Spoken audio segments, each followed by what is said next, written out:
All right, everybody, welcome to another episode of Not For Nothing, and I am in West Hartford, Connecticut. I am here visiting Jay Kelly. He's a good friend of mine, and he is the current operator and owner of Pulse Tattoo Supply. Why don't you tell everybody who you are? Well, Jay Kelly. I've been tattooing. Next spring will be 30 years. I started up in Vermont in spring of '95. See, I'm already done. That's it. Well, okay, so you're a local Connecticut tattooer. Yeah. What made you like? So I met you back in we figured it was around 2000. Yeah. And you were at the time you were tattooing full time. Yeah. Where were you working at the time? I was at Mackenzie's Forever Ink in Carmel, New York. So you were in New York. Yeah, I was living in Connecticut. I was driving 2 hours down to New York. Okay. Working 3 days a week. And just Now, did you apprentice out there, or did you? No, I apprenticed in Vermont for. I started at Joe Muma. Had this shop called Black Apple. It was the first shop in Brattleboro when they legalized it. It was in the basement of a beat shop. Oh, for real? So I started in there for a little while, and then Papillons came up and opened their shop. And then I transferred over to Papillons and worked with a bunch of guys over there. And then. Now, did you work with, like, that would have been around the same time as Tom? Maybe that was before Tom. Tom was already gone, I think, at that point, because I was coming down to Papillons and getting tattooed Enfields with Dan Marshall and Jeremy McIntosh. He passed away a few years ago. Right. It was a good crew there, but Tom had already just left. I remember his flash there, though. Like, he had these, the Prismacolor marker flash. Yeah, he did all that anime stuff back in that weird that time. stuff, like One-Eyed Bird and all twisted up. Yeah, exactly. Yeah, that was the stuff with Dan Marshall, too. I remember him and Dan were both selling the stuff around the same time. And, so I was going down there a lot. Tom had already left. But Nicholson, I think he passed away in '97. And after he passed away, I ended up coming back to Connecticut. Now, did you have anything to do with Papillon Tattoo Supply? Did you work there at all? No, not at all. Mike was a cranky old dude. Like, either he loved you or he hated you. Yeah. And he liked me. So, like, I'd go down there and he was always, like, showing me stuff. And it was cool. Like, I just always... Everything I've ever done, I've always had my hands in. Right. Like, I think in, like, 6th grade with my first skateboard, I took it apart, painted it, put it back together, trucks backwards, and just threw it out in the woods. I was like, I don't know what I'm doing. But I've always just been fooling with stuff. So when did you start building machines? Probably about a few months into apprenticing. I started taking stuff apart, trying to figure it out. Well, no, that's fucking killer, though, because, I mean, most people don't... I didn't build my first... I didn't even build my machine. I built a national kit. Yeah. And that wasn't until I'd been tattooing probably 6 months, 5-6 months. At that point, it was just taking them apart and spray painting them and trying to do stuff like that. Yeah, you weren't actually using... So that was one of the things we talked about recently. One of the machine I bought from you when you guys came up in 2000 was that... Oh, yeah. Is it still... Actually, yeah, exactly. Yeah. So it's the anchor machine. Yeah. And you had said, it was you and Mark at the time. You were both... Were you building together? What was the deal? When I moved to Connecticut, I was working at a shop with Mark. And he was down at Inksmith and Rogers in Jacksonville, I believe. Oh, shit, okay. So he was like... He was a piercer at the time, but he was just hanging out with those dudes, and he knew a lot about it. Like, he was just... I remember taking this kid's machine apart, just leaving him a pile of screws on the table, and the kid just freaked out. He's like, I don't know what the fuck to do, like... That's a legit fucked up way to deal something. Yeah, I couldn't do that now. People would probably slit their wrists, Yeah, oh, dude. So there we go. Years ago, we went to Australia. It was Julio, Tim Harris, and I. And when we got to the convention, Julio's power supply had been fucked with, and Tim's machines, like 2 or 3 of his machines were taken apart. Yeah. Like, it's like somebody in TSA, and this was in like fucking 2000. No, it was with 2002, 2003. Yeah. It's like somebody in TSA fucked with him, took his machines apart, put them back in his machine case, and then just fucked off. So Tim, entire first day, Julio's looking for a fucking power supply, and Tim's trying to put his fucking machines together with no tools. Yeah. Like, it was fucked, dude. Like, he was losing his shit. So today, if you don't know dick all about machines, that could even be worse, Yeah, it was tough back then, but, I learned a bunch of stuff with Mark, because he had a bunch of stuff he picked up, and then from there I went to work for Mike Fitz. Okay, and Fitz is he was like a machine fucking machine. Yeah, I mean, I still think Mike's still one of the best tattooers Connecticut's ever had. I mean, even today, tattooing out of his house, the stuff he's doing is amazing. I remember meeting Fitz in 2000. It was when he did the convention in The like Hartford towards Massachusetts, but it was in Yeah. Connecticut still. That was considered Hartford still. Yeah, it was right on the border of Hartford because I remember going into downtown. It was the one. The first one was in the Webster. That was a 1 day, and then the second one was in that hotel. Right when you came under the highway. Yeah, and that was like right around 2000, Yeah. 2001. Yeah. Because I was still in New Hampshire at that time. And dude, I remember being introduced to him and just being like blown. Like, I mean, Yeah. everything was drawn on. Yeah. He only used Starbright's pure pigments, like Yeah.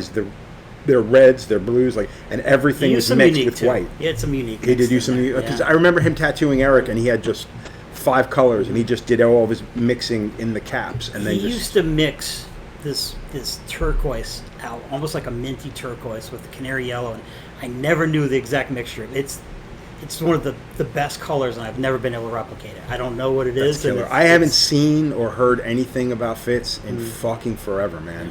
And he could draw anything, like you said, drawing. Yeah, everything was drawn on. He drew portraits on with ballpoint pens. Yeah. Dead on. I mean, they were incredible. Yeah, So it's crazy how people like that never. It's like they just kind of disappear. Like people, like locals, get to know them. yeah. Most people have no clue as to who they are, and they don't realize just how important they were to the Yeah. to the trade back in that day. Yeah. And now it's like they're like in the wind. Well, like Mike said, he's like, when I told him I was opening a shop, he's like, you can do it. He's like, it was never for me. He didn't want a shop. He's like, I never wanted a shop. He's like, he worked for, Papillons in Hartford, in the early 90s or late 80s or something like that, and he just didn't want it. And he just didn't want people coming to his house, so he got to the point where he had to open a shop. And he always hated it. He just never wanted it, because he didn't want to have to babysit. How much tattooing is he doing now, do you know? I haven't seen him in probably maybe a half a month, or maybe half a year, maybe a year. Really? He got Lyme disease really bad. So it kind of And it definitely, but he's got a cool little studio setup. and he just hangs out there with. We've talked about that before, about you taking me up there and hooking up with him again, because again I haven't seen him. Yeah. It's no exaggeration. It's got to be 20 years. You know what I mean? It's like since I moved It's to been Connecticut. 20 years since the shop's been closed. Yeah, I was gonna say since I moved to Connecticut was the last time I'd seen him. And when I came to work for him, I remember I'm like, I get to work with Fitz. And I showed up, and he's like, "All right, you can take my spot. I'm going to the new shop." I was like, Yeah, he's gonna fuck it off. Exactly. You know? That's the worst part, is because that happens now too. I mean, you'll travel somewhere to do a guest spot, or you'll take a job somewhere, and then same thing. You'll get there, and the person's like, "Okay, now that you're here, I don't have to be here," so they go fuck off. And I remember just Mike, everything was so easy to draw on, and he's just like, "Dude, it's simple. It's just a formula. It's all circles and square. It's so simple. I'll show you." And then he never showed me. And I'm like, then he was like, but I used to go up to his house, and he had a machine shop, and that's where I really started getting the machines. That's fucking there. And then that shop was really slow. It was out by Yukon, and there wasn't much going on there. Right. And So it was- when he was doing machines back then, he was doing lock, stock, and barrel. He was cutting his own frames. He was. Well, he always he did a lot of building on Jonesy's and Supremes. And, Right. He did some one-off stuff. He did a lot of rebuilds. He never wound. He's like, winding coils, don't even waste your time. It's a pain in the ass. Just buy National or United. It's a great, Right, exactly. or was it Precision? I think Sue Rollo used to use back then, or something like that. So he was using certain other people's Yeah. stuff. Yeah. So Well, I had a machine rebuilt from him. It was an old Percy Waters that my wife had given me the frame for, and he ended up fucking with the vise on it, because the vise was like super thin. He kind of that machine I used, that was a daily runner for quite a few years. Yeah. And it also meant something that I got it from Fitz, Yeah. which was kind of cool. That was a great, because again, I didn't know him really, really, really well, but we'd work next to him at certain conventions. He got real popular down in Philly or Pennsylvania. Wilkes-Barre. And the Wilkes-Barre. He did really well down there. Yeah, he used to crush it down there. Those guys loved him. I mean, I'm sure there were reasons why I loved him. Mike was that guy. Yeah. But he got along really well with those guys. Which is probably one of the reasons I never got super tight with him. He was always super friendly. We always talked when we got together. He was the nicest guy you can meet. 6 foot something, scary, shaved head biker. Yeah, dude. he looked like an old school scary but biker. The first day I went into his shop, he was just like, I didn't want to tell him where I worked, and he's like, where you were? I told him. He's like, oh, come on over, and he was showing me what he was doing. He was really nice and really open for someone he never met before. And then the first weekend I worked for him, he put a gun to a guy's forehead. There was 5 of us and 50 bikers, because they filled up the whole parking lot. And I was like, oh, so this is how it is, you know? Yeah, fuck. I'll be honest, I've never really been. I mean, when I lived on Long Island, there was a little bit of drama with the bikers and stuff like that. I caught some of the end of it, like coming to mid '90s. Like there was still stuff going on, but it wasn't as crazy. No, it definitely wasn't like late '80s, you know, or mid to late '80s. Like, I didn't. Thank goodness I never had to deal with that bullshit. I still don't. I sort of long for it in a way, though, because it's like, as much as I wasn't that guy, I never felt like I was threatened or anything. Or hell, one of the guys that apprenticed me, Brian Johnson. I remember a guy pulling a knife on us in the Papillon shop in Vermont, and Brian just snapped the pool stick. He's okay, let's go. You know, and I was like, all right, you know, this is it. You know, I will admit, if you've had that kind of a upbringing, and it definitely makes you a more well-rounded. Yeah. I don't want to use the word badass, but I mean, the fact is, you pretty much have been thrown into a lot of different situations that you got no choice but to figure the fuck out. So, and Nicholson he had, you know, there was multiple shotguns in that shit, you know, wherever you went. You know, so you guys, it was pretty redneck up here back in the day. I remember when I first came here to visit, I mean, Fitz was that guy. He's like someone who lives on the border of like, you know, cities and stuff like that. He's not like he's not like your typical city dweller kind of guy. And he seems, you know, I remember thinking like back then he's like, man, he's out there, like, he's ready for the end of the world. He's a conspiracy dude. And that was back in the day. That was 98, 97, 98. And now I'm looking at it going, dude, he was right about a lot of things. I'm like, the way he would lay it out, like, you're seeing, like... It took a long time, though. I mean, that was one of those things, I guess, to prepare from back then. Yeah, exactly. And if you go from there to today. And like, it's sketchier. It's a much sketchier time. You wonder how much of the preparations he did back in the day would even be doable nowadays, you know, or even... If it kept up with the times, you know what I mean? So, well, let's talk about Pulse. So, my introduction to Pulse, this is before you had anything to do with it. My introduction to Pulse was through Eric Merrill, and at that time it was Brett, Brian, and Tim. I can't believe it. Tim Brewer. Tim Brewer. Jesus Christ. Gotta edit that shit out. That's terrible. Yeah. So it was Brett and Tim, and Tim was pretty much building the machines, and Brett was kind of just managing everything. Yeah. And then between that, then Brett started to learn how to build machines. And make a long story short, we got into the whole. I got introduced through Eric, and I think their gear. I used their shit for a long fucking time. I mean, that was pretty much all I used, and it wasn't necessarily the best. Stuff, because when you took it over, it changed a lot of how the machines were built and stuff. Well, the problem is I had to go from the way they built machines, and then the way I built machines was so far the other way that I'd sell machines to the guys that have been using the old stuff for 20 years, and they'd get in and be like, what the fuck is this? Like, so I had to try how to word this. I had to meet in the middle. Yes. For a ways, like I had you to almost try had and to dial dumb it your back. you had to dumb your shit down. And it bothered me, and then maybe a year ago I was like, fuck this, I'm just going to do it the way I do it. You know, if you're either going to like it or you're not going to like it. And that's true. I mean, I remember the first time I think I had you rebuild one of my machines, it was nothing like the way Pulse had done it. And again, a lot of times when I got machines from Pulse, 9 times out of 10 we fucked with them. I know for a fact that Eric always did. Eric would get the machine the way it ran, and then he'd go back home and he'd fuck with it. And then I would do the similar thing, probably not as dramatic as him. I used to like a longer throw on my machines. Their machines tend to be a shorter throw, but all my machines ran at like, I think on average between 10.5 and 12 volts. You know what I mean? Where most of their stuff didn't really, for the most part. Well, it's funny, and this is probably weird saying, because Tim was supposed to go work for Fitz. Like, his plan was to go work over at Wizards. And he was hanging out there, and Fitz showed him all this machine stuff and taught him all this stuff. And then they were like, oh no, we're going to start Pulse, I'm not leaving. And Fitz was like... That must have gone over the... Well, no, you know, the funny thing is Fitz is always mellow about it. He's like, you know, if he listened to a thing I said and built machines the way I said, I'd be angry. But they're nothing like the way I build machines, so it was just different. Like, he found what worked for him. Exactly. And it just wasn't the way Mike's machines were really soft, but they worked. Yeah, they ran well. Like that's a good way of putting it, because I don't think the machine I had from him was a shader. And it wasn't a color packing shader. It was just a really, really solid shader. His black and gray was always real peppery, and it just worked. It was cool. Which is funny, because now that's the fucking way black and gray is. But, well, no, I think today there's more peppery black and gray than not. I think. Well, I guess depending on the type of black and gray you're looking at. Yeah, you know unless what I mean? you're using like 2mm throw and fucking just you know. Yeah, exactly. Well, there's a lot of people doing that now too. I know. You know but I always like that old, like, real peppery, like. Yeah. The way, because Fitz was like the perfect mix between like, Fitz's tattooing was a mix between Rollo and Greg Irons. Right. Like, I always found it was like... Yeah, because he had the Greg Irons, like, he had a real comic book Yeah. kind of feel to his stuff. Yeah. Like, the way in which he drew. It was very, Yeah. very comic booky, like an old Jeff D comic book guy, you know? Yeah. Like the gamer kind of, you know, comic book guy. Yeah. Yeah, that's a really solid way of putting it between those two guys. You know what I mean? Mm-hmm. And again, he never really stood out as being, unless you were from here. Yeah. But even that, like I said, I don't think a lot of people really know him. You know what I mean? Like Yeah. Tom came up with, you know, with Anchor back in the day. Not came up with him, but Yeah. got tattooed by him back in the day by Anchor back in the day. And Yeah. that was his, I think, his old school, you know, representation from Connecticut.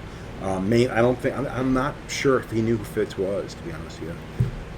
Yeah. But- If he was here, he knew who Fitz was, because it was Fitz, Inker, Loika. Yeah, you then know? they- Danny Williams. Yeah, you know, yeah, if you yeah, were further exactly. down there, Yeah. but that was it, really. Yeah. You know? I mean, it's funny because Connecticut's kind of been on the map with real proper history on the East Coast for New England. I mean, Jonesy's buried, you know, over at a Hartford Windsor line at that military cemetery over there. Yeah, exactly. I've gone out there looking for. I don't think he has a stone.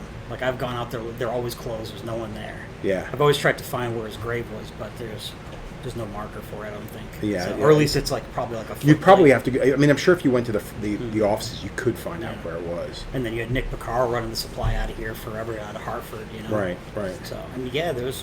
Well, that's what I'm saying. There's actual proper history here, and it tends to. I don't know if it really gets lost, it gets kind of washed over because a lot of people had moved on and, you know, like didn't really, because I mean, Spider Web was in Connecticut for a short period of time, you know. Yeah. So I mean, it is funny.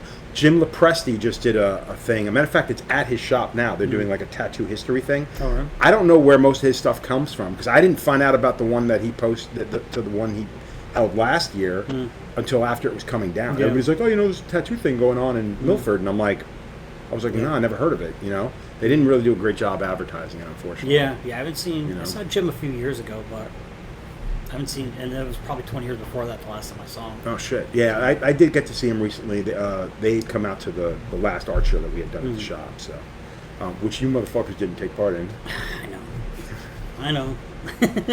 Well, okay, so you took over. So what made you come into Pulse? Like, I mean, because Pulse, again, I used to tell people, like, they're like, what machines are you using? I'm Yeah. like, oh, it's mostly Pulse, blah, blah, blah. Their power supplies, I mean, I still had their power supply up until about 5-10 years ago. Their stuff was solid. and People still call about that power supply. I've been using this thing for 20 years. It just broke. I need it fixed. I'm like, dude, the guy that used to make those, I think he died like 15 years ago. Yeah, but those power supplies were It's- fucking solid. Oh, yeah. And they had a Yeah. good, like Pulse's biggest thing was packaging. Like, They Brett had could package the fuck out of Yeah. anything and sell it based on packaging. That was kind of the thing. He's amazing at doing that. Like, take anything. I mean, Star Wars. You know, like he always Yeah. had these crazy ideas, and they always just work.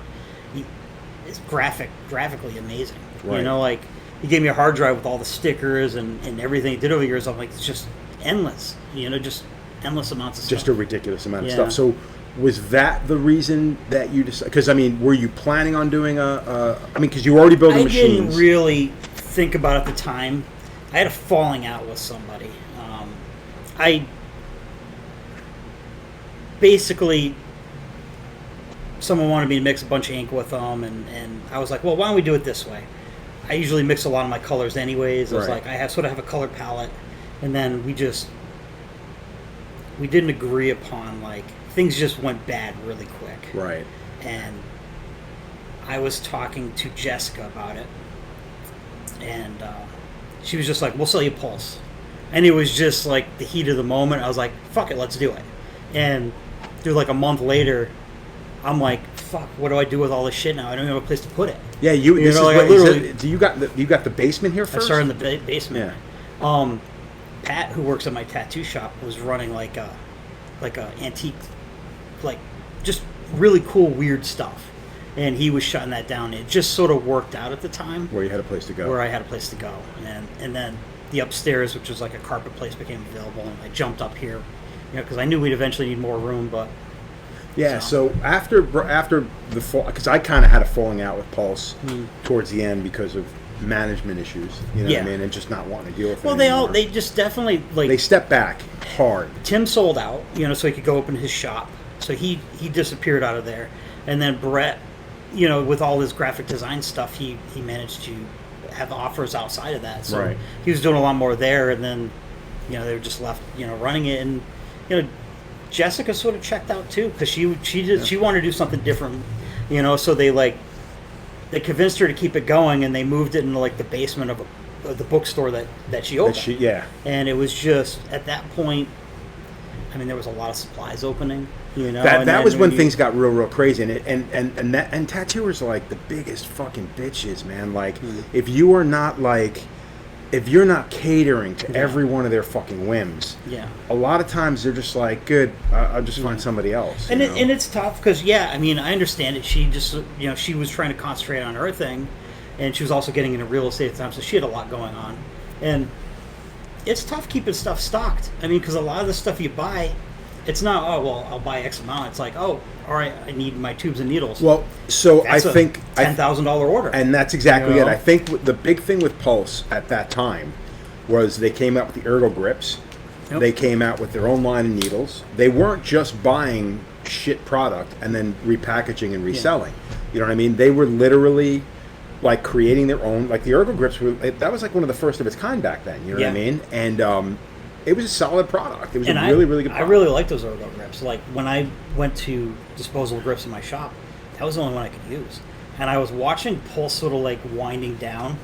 And I even mentioned Jessica before. I was like, yo, if you guys ever stop doing these Ergo grips, I'll buy them and sell them. Like I like them, you know. And well, I mean, Eric used them for years. I always had a problem with the Ergo grips. I wasn't a big fan of the Ergo grips. Well, that disposable to market sort of, because you're at that crossroads now where people aren't really using, you know, like slider style. You know, there's a handful of people. Right. But most people either went fully to a pen, or a lot of the people went right back to stainless grips. Right. You know. That was one of the things we talked about recently with Adam Hayes, was the fact that, you know, the amount of waste that the industry creates is a shame. And stainless steel tubes is kind of, that's part of the solution, you know. But it got to a point with travel and everything else that it was hard to maintain that whole thing, you know. So we got rid of our star room, the whole bit. You know what I mean? I mean, I took over Pulse in end of 2017. 90% of our business was that Ergo grip. Yeah, that and our needles. That was all the business, and then that flipped to it's all cartridges. You know, it's like we lost that. I mean, we still have a handful of, you know, hardcore people that we need our Ergos, and it sucks because we don't sell as much of them as we used to. So it's hard to keep them in stock. Where people have been waiting for 3 diamonds for a while, because that's like to place an order to get these right now. Like, oh well, we got to do cartridges, and then we got to do this ink, and we got to do this. So it's a lot of juggling, and that's the tough part. Is okay, we got $5,000 or $10,000, but we have 5 things we need. Where do we put the money? Right. No, exactly. So, I mean, I can see that being a real bitch as far as, like, how you're going to run a business. I mean, it's not like it's a tremendous business. But, I mean, you get a lot of people walking through the door, you know, like, that are just looking to get right now. So, keeping up with that's difficult. I mean, and again, like, now you got these fucking cocksuckers in the trucks, and they're coming to the people's shops, and you don't even know these guys. Some of them are traveling up from New York. You sit there and it's like, is it really that worthwhile? But apparently it is. I used to get mad at some of my guys. It's like, you know, Pulse is right up the fucking road. Like, it's, you know, 40-minute drive. You ordered it today, you'll have it tomorrow. And a lot of times it's just people are close enough. I mean, Alex is willing. Alex will be like, I'll drive it over. You know, it's like, it's crazy. You know, now it's funny. Just in the past, I think, year, you know, Eric was buying stuff from you. Phil started buying stuff from you. So some of the guys are representing. But again, a lot of it too now is, like you said, it's all fucking cartridges, and it is one of those things that, unfortunately, I don't think anybody really gives a shit about quality. No, I shouldn't say quality. But it's so easy to fucking get, and this is going to lead me to the amount of suppliers that are out there right now. I mean, it's just fucking stupid. And again, I think that's part of the problem with this business, is that we're like gluttons. Like, nobody knows when to say no. Like, nobody knows when to pump the fucking brakes. And this has been a conversation I've been having with a lot of people. You as a supplier, I mean, fuck, how is that affecting you. Well, our mail order has fallen off, and I'm a tattooer. I'm a machine builder. I'm not the web guy. I'm not the guy that goes, okay, I can make a newsletter and send it out. Right. We're not in the position to be doing free shipping and buy one get one free sales that are going on all the time. So Right. it's tough in that aspect. But for what we've lost in like mail order sales over the years to like the big companies, we've made up for people coming in. Okay, so well, it's that's like good to know. it's a lot more walk-in business coming in than our mail order now, which is fine. Yeah. But when I was in the basement, that wasn't a very welcoming place to be walking into. It's like you're walking in this like dark basement, Yeah, so it gets kinda was a little weird. weird. We built a little front area that we never finished, but Well, and it's funny too because I remember when we used to go to when Pulse moved from the Yeah. one building to the second building, it was a really nice setup. They had Yeah. offices up yeah, top. you had to be buzzed in. Yeah, you had to and be use buzzed. it. I used to go there once a week just to hang out and shoot the shit with Brad. Yeah. I was just like, it was a great setup. It was Yeah. it was an inviting situation. For the longest time, it was just. For years I used to go up there and just hang out, Yeah. and just shoot the shit and talk about business and everything. To the fact where when I come here now, like I guess maybe once a month, I come Yeah. up to pick up shit, and we'll hang out here and talk for a couple hours, and it's Yeah. like it's part of the procedure of going to come up to Pulse Yeah. to buy shit. You know? So it's you got to juggle the days sometimes. I always make time for you, but there's sometimes people when I know certain people are coming through, I'll be like, well.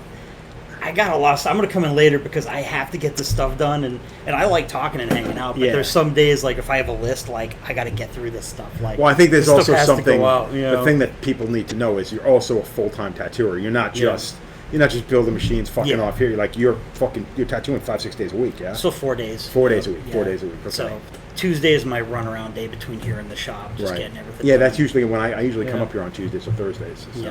So, So now, with the amount of tattoo suppliers out there, now you've got Amazon. And I was just talking to one of the guys, Eric, at the shop, and he's now purchasing needles off Amazon. I'm like, well, what do you think of them? He's like, they're fucking needles, dude. He's like, they're fine. it's true. You know. Very rarely have I used. I don't know.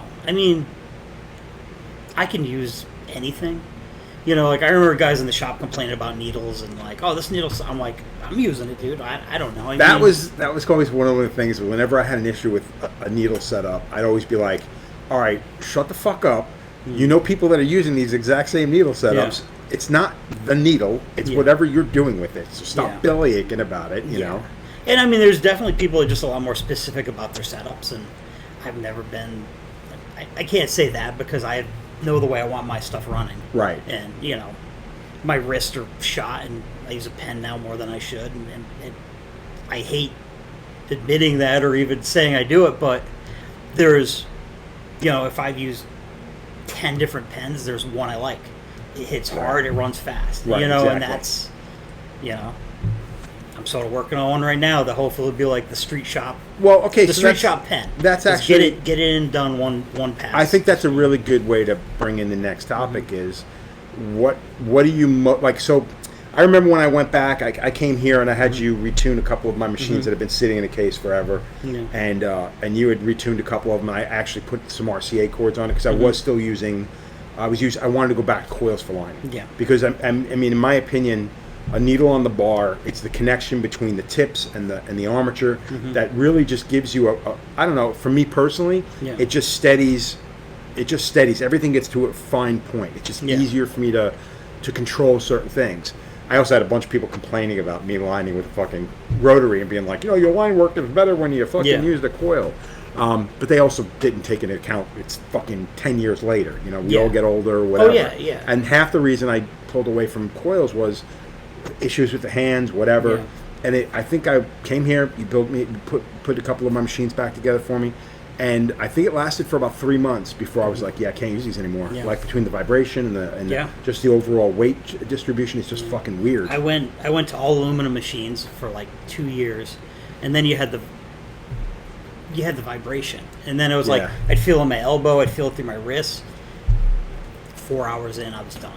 I could, but you put a pen in your hand, I could tattoo all day long now. Yeah, it's just it is pretty incredible. Like when Paulo released the transverse nanos, I jumped all over them because they use needles on the bar, and I think I tried to turn you onto them. Yeah, the tanks are like the transverse tanks are a little bit bigger. They're much cheaper. But those machines, as far as lining is concerned, those are hands down probably the best liners. I thought that tank lined really well. I remember the first tattoo, it was like a 14-round shader. I did a bunch of numbers on the guy at the shop's neck, and it was in first It's pass. funny because I was using it for predominantly black and gray shading, and then when you told me that you were using it mainly as a liner, I'm like, I wonder if it's better. And you're right. It was just whatever the spring tension on that spring was for that particular machine, it was perfect for fucking lining. You can line anything from a 3 right up to like a loose 14. And it backed off enough where it wasn't really ripping up the skin. Exactly. Exactly. So. That was kind of a big deal. But now with the fucking pens, there's been a lot. My biggest issue with the pens has always been the cost. Because again, and this is me shitting on suppliers, but a lot of the times we know what's involved in some of these machines, and a lot of them are just getting top fucking dollar because, Cheyenne fucking set the bar, and everybody feels that, if they're getting it, we should be getting it. I don't want to come in at it. I don't want to make a $1,000 pen. I want to come in at like $600 with a battery. That's what I'm fighting for. We were talking about that recently, and I think that's a solid idea because, I mean, while a lot of people are going online and they're buying stuff from Amazon, I think that, I get it. I mean, I've done it myself. I've picked up a couple of machines. I use them a handful of times, and I'm like, and I put them away. But whenever I have somebody in town that didn't bring machines, a lot of people from Europe just show up by themselves, I'll let them borrow the machines. They don't care, But I think there's something to be said for buying something from a proper supplier. And this is me being, I don't want to say old school, maybe a little bit loyal. You know what I mean? Because I'd rather see you do well. Like, we had a guy from FTS, or I don't know, fucking some I know which one FYT from New York. And the guy's like, he's like, I'm going to come up there. I'll give you a break on your first order. I'll give you 10%. I'm like, yeah, dude, I deal with a local company. I'd rather just deal with them. He's like, but I'll give you 10% off. I'm like, all right, well, I already get a percentage off there. And in all honesty, I'd rather give my money to somebody I know. I don't know who you are. I'm like, you're more than welcome to come up here. I got 7 guys that work here. Talk to them. And he did. And 2 or 3 of the guys still use the guy. And then some of them switched up to here. So, I mean, there's no getting around it. Yeah, you're not going to make everyone happy. Everyone's got, and tattooers are stubborn. They use what they use, and they don't really want to step out too far. It's funny because, like, I've talked about all the people I know over the almost 30 years of tattooing I've met all over the world. And a lot of the dudes I know were like, oh, you bought Pulse? That's great. And they never ordered from me. They still stay with their same guy. Which, in a way, it's sort of funny because I said, being that they're friends, I would have hooked them up anyway. So I'm like, I probably would end up losing money on the deal. It's actually a better deal that you don't have to fucking deal with it. And again, too, nowadays... But everyone's just set, like, all right, I order all my stuff from here. And it's just, people don't change too much. And I don't think that's a bad thing at times. But no, I don't think so either. I mean, like I said... I'm not changing. I'm the same guy I'm always going to be. Yeah, I will admit that I out of everybody in my shop, I'm the one that 9 times out of 10 is getting them to try the new machine. Like Eric with the pens. Like when Eric switched to rotaries, it wasn't until I put that rotary out to Bishop, and he was just like, he's like, well, what's the deal with that machine? I'm like, you've never used them, then you should try them. They're fucking. I mean, it's a learning grade. There's a curve, but they're fucking solid machines. And dude, he's still using 2 of the Bishop machines, one of which is the Betty that I made. Yeah. They're fucking, I mean, shit, they got to be close to 13, 14 years old. It's fucking crazy. I know I replaced I had the motors replaced in them once, but still, those machines are running now, And now he just switched to the pen because I brought the one from Electric, and he's just like, well, this is pretty good. And now he's gone down the rabbit hole of Amazon. Yeah. And dude, again, he ordered it. I came back from Pennsylvania. He was telling me how much he enjoyed the pen from Electric. I'm like, great, that's killer. I was like, we were comparing notes on it and stuff. And then we're sitting there, and he's like, dude, I'm online. I'm going through Amazon. I'm like, look at this, $18, $35, $85, blah, blah, blah. I didn't even realize while we're talking, he bought the fucking thing. I'm sitting in my room today, and he comes walking in, he goes, check it out. And I'm like, when did you get that? And he goes, I ordered it yesterday. It just showed up. Inside of 24 fucking hours, this fucking pen is there, $85 with the battery pack. Yeah, but, UPS is fucking weird. And I'll say this because if I order, all right, it's 4:30 now. If I order Chroma, I got to order Chroma at like 1 o'clock. It'll be here tomorrow from Delaware. Oh, for real? Okay. Like, it is so... It's the same thing with when I order, like, that wash from Patton or his clip cords. A day. The stuff's here in a day. Waverly, same thing. Baltimore. That stuff is here in a day. But it seems like it's crazy how fast it can get here. Well, it's funny because when you're dealing with there's- guys out of the country or whatever, it's Yeah. a fucking night and day. Then there's other things that you wait forever on. But Yeah. for some reason, those three guys, it's fast. Yeah. So, but yeah, I mean, but you figure that stuff's sitting in multiple warehouses around the country. So okay, you're in Connecticut. Well, and that's probably the thing. got pulled off the shelf. Honestly, in yeah, winter. literally, probably right up in Hartford over here, which is fucking frightening. Yeah. That stuff, that product has become so fucking popular that it is literally on the shelves ready That's to what fucking bothers roll. me. Is okay. So there's a site Amazon where there are people that have Amazon stores, but it's one thing if they're doing the shipping. It's another thing when Amazon's sitting on the supplies Yeah. in their buildings. Maybe I'm wrong. Maybe I don't know anything about it, but that's the way it seems. Do you ever have any concerns with like the fact that Amazon is just growing and growing and growing, and now you have all these other corporations that are buying up, Kingpin and fucking Tatsole and them? Do you ever fear like that eventually they're gonna force all the little guys out? Because this isn't a shot. Yeah. But it's not like you're so big that these conglomerates Oh, no, are gonna no. roll up in the Pulse and be like, hey Yeah. man, we want. I mean, I could see them wanting the ergos because Yeah. the fact of the matter is the ergo is something that nobody's making right now. Yeah. I mean, it's an original product from Pulse. So it would be wonderful to see that happen for you. Yeah. But is that ever It's like going back on like I remember being a kid in punk rock. Oh, they sold out. Fuck those guys. Everyone's got a price. Yeah, no. and like I could stand on like. So when I took over Pulse, I was like, I'm not selling to anyone that comes in off the street. And Rob was like, you're going to lose $12,000 a year. And I said, okay.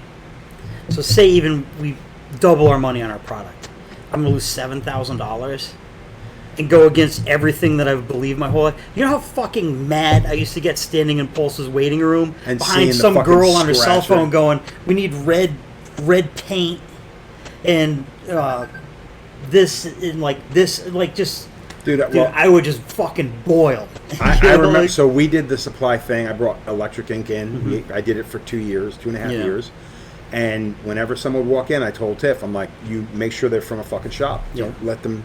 We don't want people coming in here from outside the shop. Yeah. And 9 times out of 10, someone who's working out of their house, Yeah. they're looking to buy 5 needles. They're looking to buy. But the difference is there are people tattooing their house, and look at Fitz. It's been Perfect for 20 example. years. But that's somebody you're going to know something of. And the funny thing is, I could spot someone tattooing their house that knows what they're doing, what they don't know. Because they walk in, they go, okay, I need dynamic this, I need this. It's the guy that comes in, he's like, he's got a list, or he's on FaceTime Yeah, and with he's just like, somebody. oh, what do you think of this chromo? Is it better than the... Yeah. exactly. So it's like when they don't really know what they want. So like we used to have professional sales only. Everyone would walk right past it. We put a giant yellow license, and now it's actually It's dissuading I think it's people. finally starting to dissuade people. So you're able to decide. So you Yeah. are able to control who's actually buying your Yeah. gear. So that's nice to know. So the amount of because- people that walk through the door that were not licensed is definitely like that's pulled them back. So I don't know how many guys are walking the door going, "Oh fuck, all right, I'm out of here," you know. Yeah, or they're gonna Or- try to sneak in and get away with And it. then it's like you deal with people with shitty attitudes and losing. We had a guy freak out that Alex had to deal with a guy. The guy called him a. What'd they call you, Alex? What'd they call you? They called me a F word. A racist honky Oh, yeah, faggot. racist. That's Yeah, what they that's called right. him. A racist honky faggot. That's Yeah. correct. Holy shit! Yeah. Literally the nicest guy in the fucking world. Wow. Then they threw money on the table, opened the cabinet, grabbed a bottle of ink, and walked out. It's pretty hood out here. Sometimes. Yeah. So exactly. yeah. Well, West Hartford's weird. Yeah. Like, yeah, West Hartford's fucking weird. You know. It's what I like about West Hartford is it's that middle of like we get everybody. We get the people with money, the mom bringing the daughter family tattoos. We get all sorts of people. So I like that it's everybody. It's not just one type. Right. So getting into your let's talk about the shop actually. Mm-hmm. So with the shop, you're pretty much a street shop. You're not like Yeah. I mean, we do custom tattoos all day long. Right. I mean, every day we're booked out, but we leave Saturdays open for walk-ins. Anything under an hour. So if people call during the week and we're like, yeah, we can't get you in Saturday, come on in for walk-in. And you've got. I mean, it sounds like you have a really solid business. I mean, you're a lot busier. Our shop's a lot busier than my shop is. Yeah. Well, it's been there going on 13 years, but I've Right. been on that street for 25 years. And I worked at Green Man. It was That's true. They're right up. 25 They're kind years. of right up the street from you, right? Yeah. So, did they move their location too, or no? Yeah. They did move. Okay. Because Yeah. someone was just bitching about them. Someone who got tattooed there was complaining about the attitude they got from them, and that shop was kind of known for that shit, anyways. So, so as far as the coil, rotary, the whole bit, you're pretty much you've become a pen guy.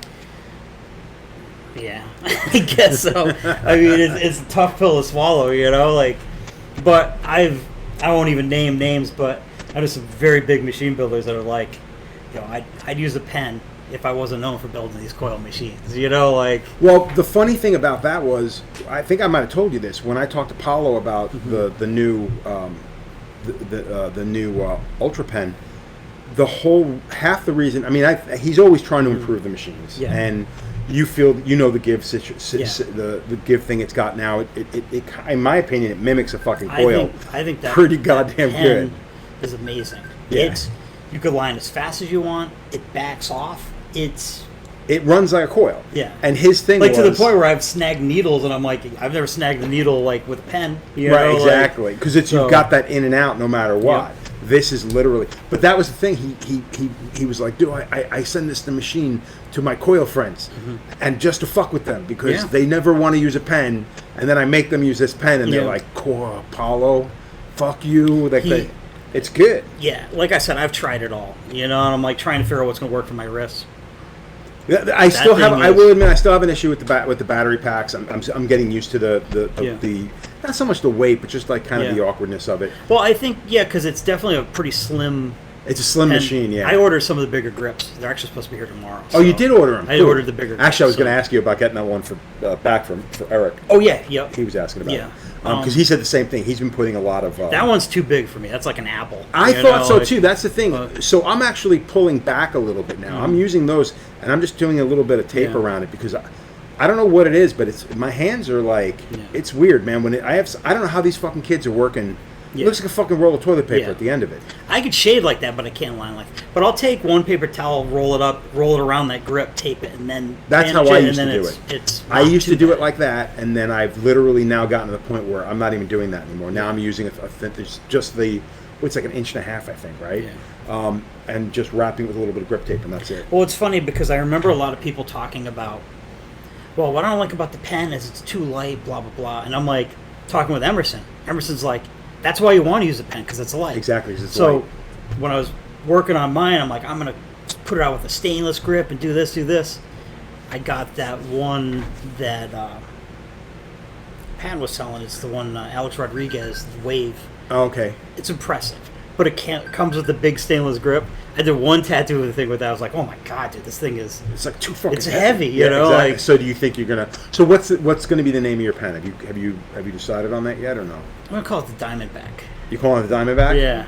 And you're gonna do the knurled. You were talking about heavy doing knurling, heavy like, knurled dip. Right? Yeah, I think that's, I think one of the problems that I noticed with some of the pens is that there's no grip on them. Like you tape them up and things slides off, and like it's hard keeping stuff in place. And I miss the feel of an old like stainless grip, which you're gonna lose anyways when you tape it up. Well, that's the weird thing about the way the business is going now, where technically that should be coming off. That would go in the autoclave. Yeah. But now because everybody's using cartridges and we're using the Sani wipes, and we're trying to clean this. So I'll be honest with you, I have a problem with that still till this day. You know what I mean? And I think the biggest problem with it is there's always going to be someone that doesn't know what they're doing tattooing out of their house. Thank you. Now, when you had a coil machine, more often than not, they were buying disposable tubes, probably throwing them out. Yeah. Now you see all these videos like, you see famous people tattooing other people with pens with nothing on them. Like no gloves, no nothing. Yeah, they're just barebacking it. Yeah, they're barebacking it. It is that. So that's a crazy thing too now. Like with the amount of popularity and the ease in which to fucking buy stuff. Like, how many? Like I have clients where their kids are going out buying kits on Amazon, and then they're tattooing and marking up all their fucking friends. Right. Have you seen any of that stuff coming back into the shop yet? We haven't yet. I had a woman in the shop telling me one day how, oh, my best friend bought her daughter a kit. She's just tattooing fake skin. She's 16. And I'm like, she's going to be tattooing her friends. She won't do that. well, what happens when she tattoos her friend and her friend's mom sees? She's gonna have a big problem. Yeah. Oh, your mom bought you that? Like, I'm shocked. I'm shocked it hasn't happened more, or Same maybe here. it does and we haven't known. I mean, about it. it's possible that, but I would like to think that with social media, that would blow the fuck up.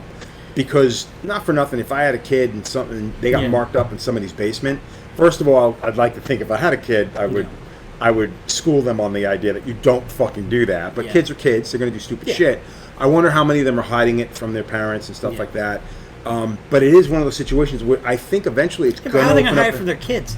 Dude, people can't keep their mouths shut about banging their teachers.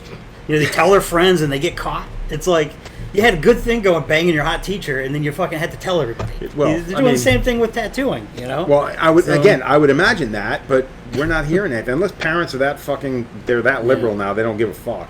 Which I have a hard time believing that's the fucking case. Yeah. You know? Well, we were talking also earlier about how things have changed, how dramatically things have changed. One of the conversations I had with people this past weekend, I was just in Pennsylvania at a convention, is what I said before. Nobody is pumping the fucking brakes. We come out of COVID. There's that COVID money. Everybody acts like, we're back into the fucking, the glory days of tattooing, and everybody's tattooing like mad. I know my shop is much slower. I'm the slowest I've been in 31 years. Well, we can gauge what the country's doing tattooing through here, because it's like we have certain customers. Like if I see an order coming from so and so, I'm like, oh, this is gonna be a good order, and then all of a sudden, like, oh, they normally order 25 boxes of tubes, and all of a sudden it's 2 boxes of tubes. Yeah, and it's like, okay, well, they're getting hit out there. So and I know you've spoken to other suppliers and like tattooers, because I mean, dude, I talked to some tattooers. I just talked to somebody this afternoon, and I was like, "How's it been?" He's like, "Oh no, man, busy." And he looked at me and he's like, "How's it been for you?" And I'm like, "Fucking dead. Right. I'm sitting here like doing nothing. It's my shop, and I'm fucking sitting." Well, you're honest about it. The way I do is when people come in here, I go, "Oh, so how you been?" They always say they're busy, and I go, "Yeah, I've been a lot of cancellations," and then they go, "Oh, fuck, dude!" Like, they want to hold up this thing that they're killing it, and then the moment you just let out, and that's like, kind of exactly what this guy did. The moment I told him, "Yeah, dude, it's fucking dead," he was just like, "Yeah, man, it's been kind of quiet, blah blah blah," and I'm like, "Why? Just be fucking honest, dude. I wouldn't ask if I didn't want to know." It's weird because when I started, it was you don't ever fucking tell anyone you're busy, and exactly how you're doing, you go, "Yeah, it's okay." Yeah, because you don't want people to know how good the shop is doing. We always, that's something we always did. It was just like, how's things? It's good. Yeah. Keep busy. Yeah. That was it. You never went into how fucking slammed you were. I'm working 6 days a week. Fucking but it's probably all the social media. Everyone wants to be famous and they want to have a name and like. Yeah. Well, that's the worst part of tattooing right now. It's one of those things. I think people believe that it's gonna glean them that much more popularity, and I know me personally, I think it's hurt my business because people assume that, well, you're Joe Capobianco, you're probably super booked out, mad expensive, it probably take me a year and a half to get an appointment, and it's not the case. You know what I mean? It's funny because I remember you telling me that, and then like the next day this kid walked in and he had some really nice traditional stuff. He wanted me to do a traditional sleeve on him or finish it up. And I'm like, who did that? He's like, oh, Joe did it at one of his pop-ups, or one of the things you did. And I'm like, well, how come you don't have Joe finish it? He's like, you can't get in with him. I'm like, dude, I think I gave him your number. I was like, as much as I want to take your money, fucking dude, you live down there. It's like it baffles the fucking mind. I mean, half the reason we started doing the pop-ups was as a goof for one. Yeah. But it was also to get us out there and get people to get them in your fucking chair, because when it's a pop-up, they're excited about something different, something new. Yeah. I can only get tattooed here. And then when they're in your fucking chair, you'd be like, dude, if you want to get this, I have all this flash at my shop. Yeah. It's not just available today. And they fuck off. We do the same thing with the walk-in days. We do a walk-in day. We make a real big special event out of it, and then they come in for the walk-in day. If they can't get tattooed that day, or decide like, oh, I really love this piece, but I'm going to get this one today. Well, dude, come back during the week, and I'll do the other one on you. And he's like, oh, well, I really like the walk-in days. And I'm like, I get it, but you're still going to get the tattoo in the same shop. Yeah. Like, what the fuck? Do I got to give you a fucking hot dog when you come in? It's the food bringing you through the fucking door? Well, it's my friend Jake that I worked with for years. He was working in Philly for a long time, and he came back up when we first opened up or whatever. And when everyone was started doing those like cheap tattoo specials type stuff. Yeah. And I remember right from the start, he's like, the problem is like down Phillies, like we used to do those because we thought we'd get new customers. But then you realize after the third or fourth one, you're only tattooing them when you're doing cheap tattoos, and they have these $30 sleeves. You know, well, that's that why they're it's filling fun. up on. Like when people call us up for the events, the first thing they ask is like, "Oh, what's your minimum?" And I'm like, "It all costs real money, so leave your cheap ass at home." Like our tattoos start even at a pop up, it's $100 minimum, and on average, the average piece on the wall is probably $180 to $220. And the best thing about that is, and this is the quality of clients that tend to come to some of these things, because we don't get the cheap motherfuckers no more. Yeah. We get people that are literally coming in that know who we are, think that that's the only way they're going to get in, but they also know that they're not paying, that they're not getting a bargain tattoo. They're coming in and getting that price is going to be the same thing in 2 weeks when you come back. And they're still coming in, and on average, like when we did the Tiki one recently, the Cheeky Tiki, dude, the average tattoo was getting picked was $300. Yeah. So they weren't coming in getting little bangers. They were coming in getting a nice, decent sized tattoo. Well, when I went to your shop last week, that was the first time I was ever in that shop. That shop's it's awesome. Oh, thank you. It's really cool. Like the layout, it's really Thank you. It's if I had it to do over again, it would be one big open room because that's everybody's my got thing. their I own always, separate. And that's what's nice about the new the new area that I built that I'm in. It's got two more stations in it. So now when guest artists come in, like we got Tom Strom coming to the shop next week. You know, I get to work right next to Tom. Yeah, you know, that's what I like. Yeah. I mean, I built my shop like I've seen photos. I built my shop to look like the old '90s Papillons and the old Loika. It's got that old school kind of like. And I've seen photos of those shops like really quickly and go, "Oh, it's my shop." I'm like, "Oh no, I just made my shop look like their shop." Exactly. You were the Johnny Come Lately. Yeah, exactly. Well, that's like the old. Have you ever been to Classic in Fullerton? The shop that Tim took over. Dude, that fucking shop is gorgeous. The first time I went in there, Juan was there. It was before Tim took it over, and it's a gorgeous shop. It's just got such a great vibe to it. You know, everything Tim's about it. The best guy in the world. Yeah, he's the nicest guy you ever meet. He truly is. He really is. Like fucking one of the best tattooers out there. Everything about him too. Yeah, exactly. I mean, it's.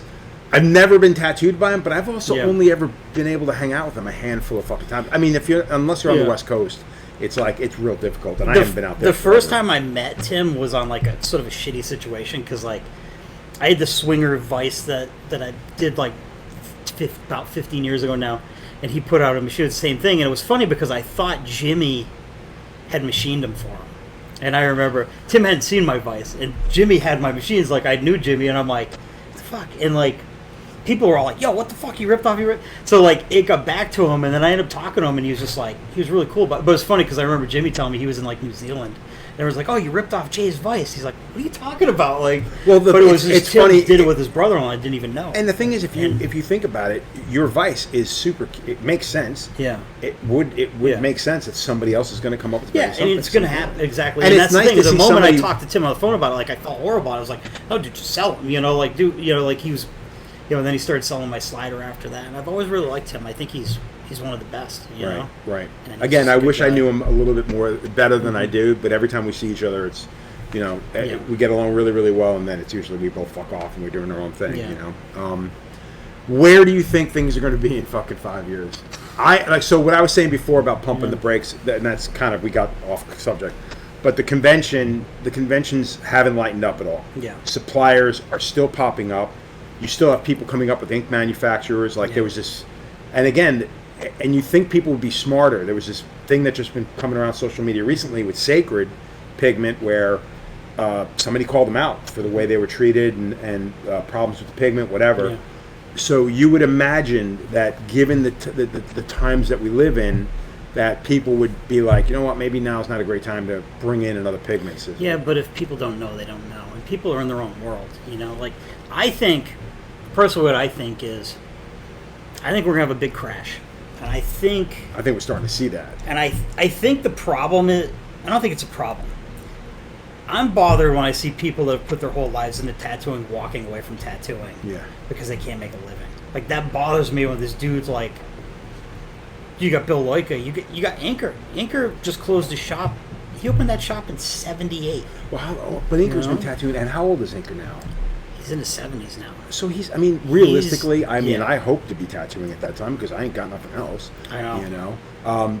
But, I mean, again, like, he's probably cut back. He's never going to walk away from it. Not unless, God forbid, something happens. Well, I told him, like, I got a spot, you know.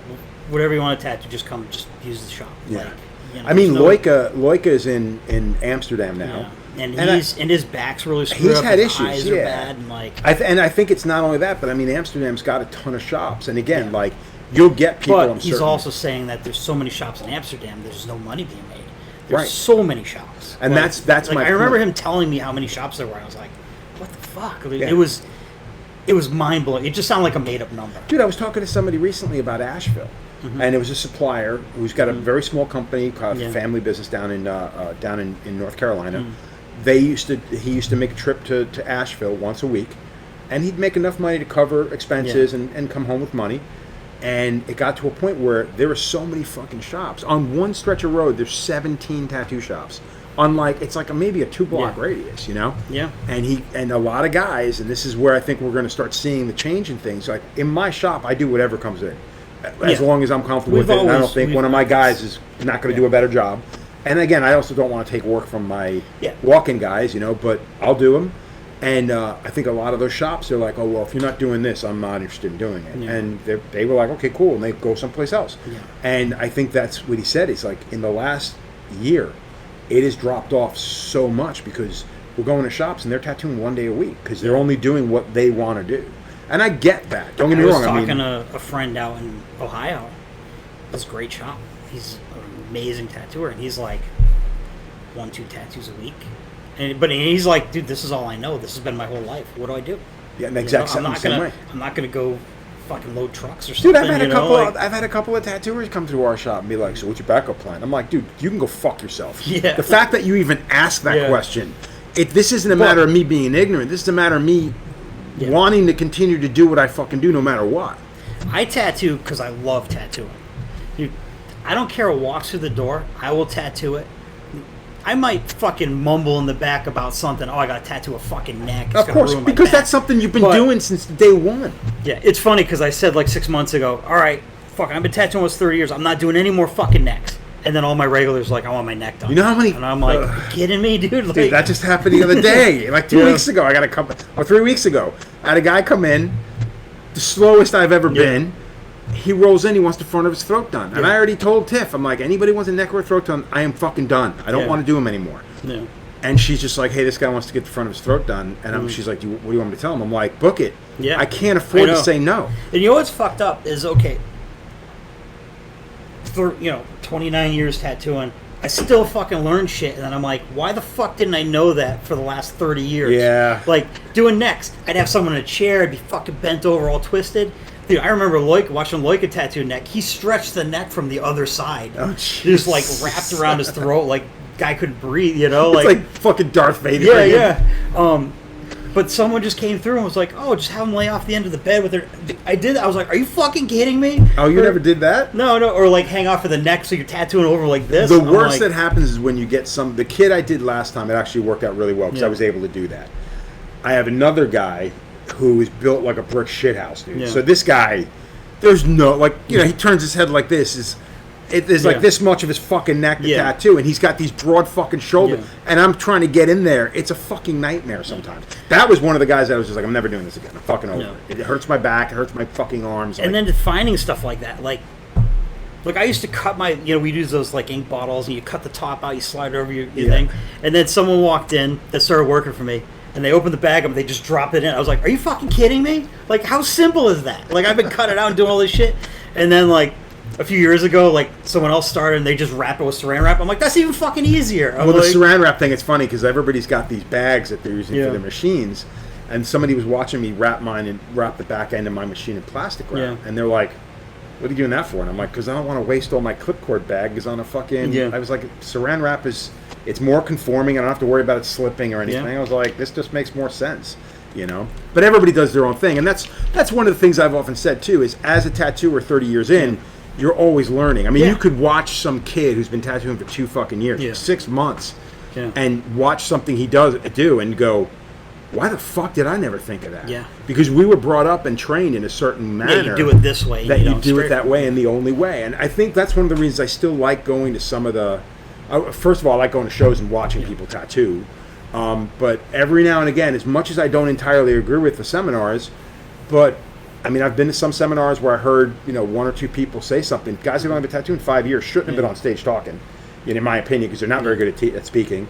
They really don't have enough to teach, but they're teaching kids who know nothing. And I got to realize, I'm like, well, it's not for you. Yeah. But then he'll say something, and I'm like, that's kind of clever. I remember Mike Nicholson, like, you always push or you pull your lines. You never drag a line. You never drag a line. And then when I see people with... Oh, that's all they fucking do now. Everyone drags now, even with coil machines, and I'm like... Yeah. It's funny though too, but they also have like 6 fucking rubber bands on the machine. The machine's fucking. There's no you might way as well that just see needle's heat going coming off anyway. it because it's running it. I've noticed that every now and again I'll, without even thinking, and a lot of times it's more out of a necessity for speed. We're watching dudes. Instagram will pop up doing an eagle wing. He'll fucking zip a tip out and then fucking not even stop and pull it back. And then drop it back. Oh, wait till you get that fucking big dot blowout down the fucking road. Exactly. That's why it's going to be interesting in 5-10 years where we get, hopefully we're still around. Yeah. Where we get to see a lot of the stuff that's being done. I mean, the fucking single needle, fucking nightmare little bitty micro tattoos. Yeah. I was talking to somebody recently. They're like, dude, just put up a post saying that if you got shitty old, shitty little micro tattoos, send photos. Come on in, send photos. And by the way, fucking send me photos. I want to start tattooing. I want to start covering some of that stuff up because I think it's, and I'm not, this isn't taking a shot at a style because I know some of those will hold up. Yeah. Sometimes you got the right person, the right skin, the right person doing the tattoo, whatever. You will get more longevity out of it than not. Problem is you have to be a tattooer first and an artist second. Yeah. To know what it's going to look like down the road. And I get a lot of hate for saying that. Because most artists now feel that there should be no boundaries. Yeah, there is boundaries. All that shit has been done, and there's a reason a lot of it's not. Don Hardy was doing color portraits in the fucking 80s. Yeah. Yeah, well, the first color portrait I saw was Carrie Barber. Yeah. Back in '93. Yeah. And I did my first color portrait in '94. Yeah. Because do you remember Stefan? Short as egg. Yeah. I remember one of my friends was working with him in Philly, and everyone was like, "Yo, that shit's not going to hold up." He's like, "Oh, what do you know?" Dude, he wrote that opening in that magazine apologizing, saying, and it was only 10 years later. Yeah, you're like, I have so much respect for him. The fact that he came out and said, I fucked up. Yeah. Like, I fucked all these people up. Yeah. Like, and I should have known that, like, that was, I remember it being like, damn. Do you think that there's enough humble individuals in our trade that will come forward in 10, 12 years and be like, yeah, no. Because I don't think most of them are going to be tattooing in 10 or 12 years. I don't know if people work it's so easy to do now that I don't think people have as much invested to not just be like, fuck it, dude, I'm going to fucking go be a barber or fucking do something else. I think a lot of people, and I've seen some kids starting to walk away. And I'm like, dude, we have a little group chat with a couple of guys and, somebody posted a thing about some broad who's going back to school. Yeah. You know what I mean? But it's like, it's one of those situations where I've often said, it's like, do us all a favor, just go the fuck away. The problem is when good people leave. Like, I remember... And like you said, when someone has got legs in the game, and now all of a sudden they're just like, yeah, I can't. I got. Did you ever know Steve Carp? Yeah. Dude, when he walked away from it, it's like, dude, why? You kill it. But I think he's a fucking engineer now. So here's the thing. I think when people move on to do something that they maybe truly do love more. So I get that. I mean, I'm not so stupid into thinking that. Yeah. If I found something else that I absolutely adored, I'd like to think I would go down that way. But in all honesty, I mean, I don't have that. I mean, this is all I've wanted to do. Yeah. It's not just a matter of making money. It's a matter of, like, I truly do enjoy the time I spend with some of the guys I work with and the fucking people I tattoo and whatnot, But my problem is looking at other people and the way they look at tattooing and what they think of it. Like, I get offended by the way people treat tattooing now. Yeah, because I think I remember the first time somebody called their tattoo. They talked to their client and they said, "What's your budget like?" Yeah, now, I get it. Yeah, but it was done in such a professional, kind of a shitty manner. I'm still like, even to this day, like, I've always been very fair in my pricing. I'm very quick. I've never liked to work by the hour. Yeah. And I'll tell you, dude, it's so funny when like you come and go, I'll give me $300. They go, oh really? I wanted to pay. I thought I was going to be $6, and you're like, fuck. I got that all. But then you don't want to do it any. like I wouldn't want to charge them $600. So what I've often said is, I would rather the person come back, knowing full well knowing the quality and what he's paying, and he knows what he got for what he paid. You look at, I see a lot of people come through the shop that have really nice tattoos that were done locally in Connecticut. Right. And I hear what they paid for them. Now, why are they sitting in my chair and not back at that They didn't person's? go back at that shop. That's what a lot of it is. One and done. We've got a handful of people. It's usually a one and done, or it's an attitude issue. Yep. It's like, oh, you know what? I can't afford it, and I'm not going to deal with bullshit. Yeah. Where he's late, and all of a sudden I show up late one day, and I'm the bad guy. Yeah. So I think there is a lot of that. You know what I mean? And then I think a lot of people are now artistes, and they don't look at it as they need to be anything. They don't have to be a tattooer. This is still a I'm service an artist. industry. Exactly. It's. I mean, if you work in a hair salon and all your tattooing is bougie broads, you can afford to charge $600 for a trim. But I look at it this way: like, if someone walks in the shop and goes, oh, "I want this," and you go, "Well, no, we're going to do this." How's that any different than walking in a Subway going, I want a ham and cheese sub, and they go, fuck that, dude, everyone gets those. I'm going to give you a fucking roast beef. Yeah, exactly. I don't want fucking roast beef. I want my fucking ham, With the ham and cheese. Well, so, I think the way we look at stuff like that has always been for the betterment of the client. Like, if I'm going to tell someone not to do something, it's not because I want to do a Black Panther, you want a tiger. Yeah. It's going to be more just to say, no, I don't think that's going to work really well, and here's why. But I've also got to the point because the old days, if something didn't work, every shop they went to were going to say that's not going to work. Now you get your side finger the tattoo, like the sides of the fingers and that stuff. Like, that's not going to hold up. Like, I'll be like, we have a sheet. We print off a bunch of healed side finger tattoos off of Google. Look, more than likely it's going to heal like this. If you want to do it, I'll do it. I'll take your money. Yeah. But I'm giving you the heads up that it's probably not going to. And of course, they all have the one friend that it healed perfect on. Yeah. And like. Well, my wife says the same thing. My wife will tattoo these, and they're all young women. Yeah. They all come in. They want to get their fingers and hands tattooed. My wife will straight up tell them, like, listen, we'll do it, but here's what it's going to look like. Chances are, and if you want to come in, I'll touch it up. You're paying again because it's not. I've already told you that there's only so much I can do. And a lot of these girls, they want something super delicate. They don't want something that's gonna be laid in like a proper tattoo. And I'm not gonna say that everything has to be done like that. Yeah. Certain people's skin will hold certain things better, like finer lines and stuff. But for the most part, there's a certain way in which things need to be done. And a lot of times, people just don't want to fucking hear it because they don't ever go beyond the Instagram post and see what it looks like on on a. What's that? What's the one that they get everything off of now? They get a what? They get all their designs off of. It's not Reddit. Pinterest. Pinterest. Yeah, Pinterest. Dude, I just came from a convention, and this was driving me crazy with shows. I remember back in the day when people went to conventions, you always had a couple of guys in the show that were doing just walk-ups. That were what I mean by walk-ups, I mean just like kind of whatever tattoos. Yeah. You know what I mean? But now you've got people, I'd say probably close to 80% of the people going through the doors now, they're going there for a street shop tattoo. Yeah. And custom guys, if they're not booked before they get there, a lot of times people don't care. Yeah. You know what I mean? Like, it's a weird dynamic. I used to go to conventions, never booked out. And I take people came up to the booth because they knew what I did, and they were coming there for something special. Yeah. Now, I mean, you go to most shows, it's all just line drawings, Pinterest tattoos, whatever. Well, I always think it always kills me when people come in and they go, because my shop's floor to ceiling flash, and why would someone get something off the wall that's someone has that? But they'll come in with. But they literally have someone's tattoo on their phone off of Pinterest, and I'm like, you have someone's tattoo on your phone. You want? Yeah, but this means something to me. Yeah, it meant something to them. It meant something to the person that got it. Chances are that's the 100th millionth fucking. Yeah, and I've done that time. Like every Saturday on a walk, and we do that tattoo. Dude, the fucking the fucking timepiece in Rose, the timepiece in Owl, like it's like, dude. And you can like, it's funny. Like, look at so in the '90s when I started, it was like that armband, barbed wire armband. Yeah. Pamela Anderson. Yeah. Then it was the tribal armband from The Wrestler. Then go to early 2000s. You had the Fucking, rosary on the ankle for Nicole Richie. Yeah. You had. Oh, then I remember the first time we did an upside down name on a wrist and arguing forever that that's not how you get it, because I don't know, some actress had an upside down, you know, Yeah, and it's that's like what I'm saying. Nothing makes any sense. it's like you can date everything from when they're getting like.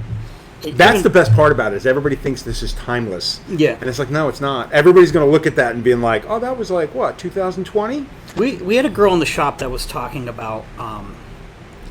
She just starts telling us how she wants to learn a tattoo, and one of the guys in the shop was just sort of sure with. It was like, yeah, just like shut it down, like right off. Was nice about it, but I'm like, you know what? I'm going to be nice. Well, here's the deal. So I start talking to her about it. This is what you got to do. It's a 2,000 hour. You know, I started laying out to her. She goes, well, I just want to specialize in fine line, and I was just like, well, you're done. She's like, what? I said, okay. Connecticut's a 2,000 hour apprenticeship, so that's 2 years part time for an apprenticeship. In 2 years, fine line's fucking dead. It's going to be. It's been running longer than I expected it to run. So right a now. lot of the styles nowadays do, and I Yeah. think it's because certain parts of the country just take time to catch up. Yeah. You know what I mean? And again, you also got people that are still pushing it. They don't give a Yeah. fuck. And they got most tattooers. Even if I want to know how many of these people see these tattoos and they're just like, "Oh, that looks amazing," Yeah. or if they just convince themselves that that's just the way tattoos age now. I mean, there's some guys doing some amazing. There's a guy in New York City. I don't know what his name is. Dude, his single needle work is it's ridiculous. Right. I'm like, remember Jeremy Paul Musso from Connecticut? Yeah, a long time ago. Paul used to do a lot of single needle work, and I remember seeing him probably 10 or 15 years ago, and he's just like, yeah, I used to do all that big traditional stuff. Like, I see my stuff come back, it looks like shit. He's like, I'm not doing that anymore. He's like, you had it right. And I'm like, I don't know if I had it right. Well, dude, the funny thing is, Cap Zumsky, when he did this, I didn't realize at the time Cap was from the West Coast. Yeah. Because I had only known him from Georgia, but he was on the West Coast and he worked in fucking in legit shops on the Yeah. Pike and everything, and he did traditional, old school tattoos. And when Yeah. he met Brian Everett, Brian was like, "Why don't you come out down here to to New Mexico?" And eventually hooked up with Tony Olivas, and he got Yeah. in with all those guys. And it literally got to a point where it's like, dude, you should start doing work like this. And he went single needle. Yeah. And dude, that tattoo is still fucking gorgeous. You know, had that. I think you had that freshly done when you tattooed me up in New Hampshire. Yeah, no, Right? this was done in '97 actually. Okay, So a few years but old. it was only a couple of years But old. I remember yeah. you telling me that he used straight Pelican. Yeah, No wash, just straight Pelican. whip shaded, Yeah. fucking with a mag, Yeah. and it changed everything with the. I don't think I till this day I don't think I could tattoo like this. Yeah. You know what I mean? And it's just time in and just soft hitting machines, and dude, Yeah. this thing is still fucking gorgeous. You know what I Yeah. mean? And it's one of those things where that's why I think a lot of people But I need mean, to get tattooed. look by at the people. eyes and all the facial features. Yeah. It's still clear 30 years But later. again, I just have a hard time thinking a lot of people are working this way, and maybe that's me being ignorant. I don't think you they know. are. They're, look at all the, I don't know, like, dynamic. I've seen dynamic blow out. I've seen dynamic. I remember the '90s seeing dynamic blow out from the armpit to the wrist. So from that's this another guy. thing I kind of want to touch on was Pigment. I'm going to go see Damien soon and talk to Yeah. him. But you've And got it's all application. It's application. you Like, got if so many you're- people if that you're are like, I got to hammering- get the darkest black. Yeah. I gotta get, and now it's like, you're going to line with that, like Yeah. with a tight 3, like, Yeah. dude, I don't want to be anywhere near Yeah. this person when. Do you remember that company One? They came out for like Oh yeah, fucking 2 months or Yeah. something. I tattooed a girl with an older woman with it. Dude, it blew up all the way up her shoulder, up to her neck.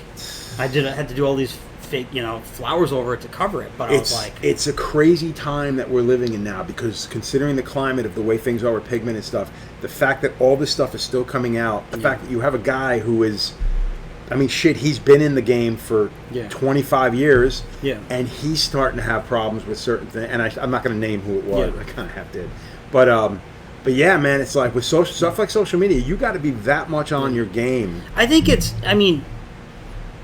Dynamics have been making stuff forever. I actually like their color tattoo ink. I thought their color tattoo ink was great. It was Yeah. very thin, just went in solid, but no one talks about or uses it. But their black's what they're known for, and obviously they're doing something right. People have used it forever. Dynamic was a big thing back in the day when I Yeah. when I first started, Yeah. and there was a bunch of guys, like a lot of guys from Canada and stuff. They were Yeah. all about it. Yeah. It kind of disappeared for a bit, but I was always into powders, so I never really Yeah. went down the predispersed kind of thing. It was We always sell about the powders. a lot of dynamic. People love it. Yeah, and so I just never- the thing is, I've seen, like maybe I just got scared away by seeing that dude just blow out like the whole arm. Yeah, You know, so yeah. I'm like, but I remember that with 90s Papillons, they're tribal black. Yeah, You know, like, because I remember mean, seeing that. I remember the first time one of the guys I worked with, my first year tattooing, he cut his pelican with blue pigment, like pure pigment blue. Yeah. And dude, he had for no exaggeration, for 3-4 weeks. This is you going to the shop. 3-4 weeks, he's got people coming back with fucking these light blue halos around every fucking tattoo. Did you what? There was different color labels for pelican. And I think it was wasn't it the white label pelican? There was one pelican that my friend bought because he couldn't find the other. It was the one made for It inking or disappeared. something. Dude, it just disappeared. Oh, really? Dude, by the time the tattoo healed, there was nothing left to it. The tattoo just disappeared off the guy's arm. There was nothing there. Perfectly Jesus. healed. Looked like the guy had never been tattooed. See, Yeah, that's what people want nowadays. and I remember thinking, that'd be a great prank for somebody you don't like, but it's going to fuck with the customer. So, Well, not only that, you're going to eventually have to go back and fuck with them, you know? You're going to have to be the one to fucking answer to it. It's like you're redoing the whole fucking tattoo. yeah. So, Well, we can end here. Is there anything else you wanted to bring up, or? not that I could think of. I mean, we could obviously talk all night, you know? Yeah, exactly. But But we I always mean- do, but I don't know. I think people got to fucking mellow out, you know? Like, everyone's too stressed out over everything, and granted, I'm like the king of being stressed out. I overthink everything. Yeah. You know, everything.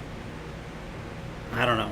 I have certain ways I like doing things, and it's worked this long, Right. so I don't really change much from what I've done all these years. So, Yeah, I mean, I agree. but I'm a lot more open. I would have never thought I'd be using a pen. I would have never crossed. Well, my mind. I think that's the thing with what's happening nowadays is the fact that everybody. There's a reason why I picked up an iPad, fucking however many years ago. I know, and that's You don't, dude, and it's amazing how many guys I see now on the convention floor, and everybody's using an iPad. Eddie Deutsch, when I went up I've to got see him, he's guys using in my shops that still don't use iPads. Oh, dude, But I'm like, two or three of my guys don't touch them, dude. They still draw everything on, Yeah. on but the I'm light just saying table. for I don't From a know. convenience standpoint? Again, from convenience standpoint. I think that's. I also look at it like, if I'm going to tattoo, I want to get it done. I could cut down time. It's about being efficient. being efficient. Exactly. If And I I could think- be, it's the easiest way to be efficient in what you're doing. Because when I want to tattoo, I want to get it in one pass solid. I don't spend all day building up fucking tones. Right. I mean, I want watch it in certain the- people tattoo, and I'm like, dude, stop. Yeah. Start here, end here, Yeah. and wipe. Yeah. That's it. Stop this whole fucking around. Yeah. And again, I can understand in certain situations. I watch Bob Terrell work. I mean, it's the time that he's putting in that really separates him from the other. But some people I watch, and it's just the ignorance of just not having a clue. The single needle shading, and I have a guy at my shop that does it amazing, and it blows my mind when I'm like, dude, you could use a fucking 11 mag and fucking get the same effect. Well, you know? I think what it's everybody's looking at is what they're seeing right now. You're getting that super that little peppery, shading. The problem being is if it's 2 done years- properly, it's going to turn gray, yeah, or it's going to turn fucking black. yeah. Which is something I've seen. We've seen a couple things come in. I'm like, holy shit! When you saw the photos, you're like, there's no way that wasn't redone. Yeah. And they're like, no, man. This is what it looked like when I got it, Yeah. and this is what it looks like now. And you're like, oh my god! But that's just obviously somebody who has no idea what they're doing. Yeah. And they're just trying for that effect that everybody wants to see. I mean, when I saw old Jack Rudy's work from him back in the '80s when he first did it, I saw photos, and they were that same peppery shaded kind of thing, single needle shaded. And then but when I first saw the tattoos, they were 18, 15 years old. Yeah. And they were the smoothest gray. Yeah. And it blew my mind. And I'd seen that my third year tattooing. It blew my mind to know, oh my God, that makes sense. Back then, 3 years under my belt, 2 years under my belt, I didn't realize it. Now looking back, and I'm like, that makes perfect sense. How did you not see that? And I'm wondering if people of today are thinking that way. That, oh no, it's going to look like this forever. But I think it's always been to the point where there's always been tattooers that are just interested in what the picture looks like. Well, not what it looks like that's down been the road. since my. And I've always wanted to I want it to look good 10, 20 years from now. Nothing feels better than seeing a tattoo in 20 years. I've had people come in when I used to mix my own powders, when we mixed all that powder with Loika and Mark back 2002, 2004. Yeah, it was right after I've I seen moved here. stuff come in so bright and solid and beautiful 20 years later, and I'm like, I love that. I don't think I could do that with that powder now. I love when people come in and it's stuff that I used when I was when we mixed up in New Hampshire. And I'll look at some of the yellows. The browns never held up. No. Browns usually tend to take a shit. Browns isn't holding anything. Yeah. You know? No, well, nowadays, certain colors are holding better because they're not using brown pigments. Yeah. They're actually mixing it from base pigments. Yeah. So you're not just getting a sienna brown or you're not getting a certain ochre. Yeah. You're actually mixing from base pigments. So I think browns have a better way of holding up now than they did back then. Because back then we would just find like the sienna browns or whatever. They just fall apart. And they just I think it was just the pigment. Splotchy. I think it was just the coarseness of the pigment just wasn't the particles aren't big enough and your body just eats it up. You know what I mean? But yeah, man, I think seeing the changes that are happening and with machines and cartridges and everything else, like it is really amazing to see. You can only hope to keep up with it. Yeah. It's expensive as fuck, if you're not smart about it, if you're not buying off of Amazon, Yeah. But yeah, I think it's going to be an interesting next couple of years. Also, with the buying off Amazon, it's funny because you hear tattooers will bitch and moan about, the guy's complaining about the price of my tattoo. Well, we'll see people will come in. Oh, you have those cornstarch ink caps. That's cool. Oh yeah, save the world, save the earth. Exactly right. And then you go, they're $3 more than the plastic, and they go, I'll take the plastic. Exactly. Fuck Dude, the world. All the time. Fuck the world. It just fucking... Same thing with machines. People always like going cheaper on that. Like, dude, you're going to lose your mind if someone says it on a tattoo. But like, this is the machine you're going to use to make endless amounts of money on that tattoo. Well, I think what I've liked about a lot of the things that you've done, that you've carried, is you're not carrying the overpriced stuff. You're carrying decent products. You used all the products that come through the door. Use all of them. Yeah. So you're not looking to burn anybody. Yeah. And the fact that when your pen comes out, which I'm excited for, that you're looking to keep it reasonably priced. And I think I often wonder what's going to happen with companies like FK, and I think Cheyenne is always going to have that kind of hoity-toity clientele, like artists, that can only use that. You know what I mean? Well, we can't even sell. I mean, honestly, we're not in a position to sell those pens here because it's $1,000, $1,200 pen. My cost is like $200 less on the markup's ridiculous. I can't throw $1,000 out on something to make $200. Well, dude, it just doesn't make sense. Well, like I said, I just took down all those pens from Electric to resell. The markup is fair, but it's. I mean, I'm not going to see that money forever. Yeah. And I'll be honest with you, half the reason I'm doing it is because I love them so much. I enjoy them. I think they're really good, and I'm kind of trying to share it. I think I told you, and I'm like, dude, just let me know what you think. I know. Please tell me I'm not crazy. Like I've been I got WhatsApp. I've been talking with Paulo, and I think those things are great. I think they're really impressive, and I'm even more excited that,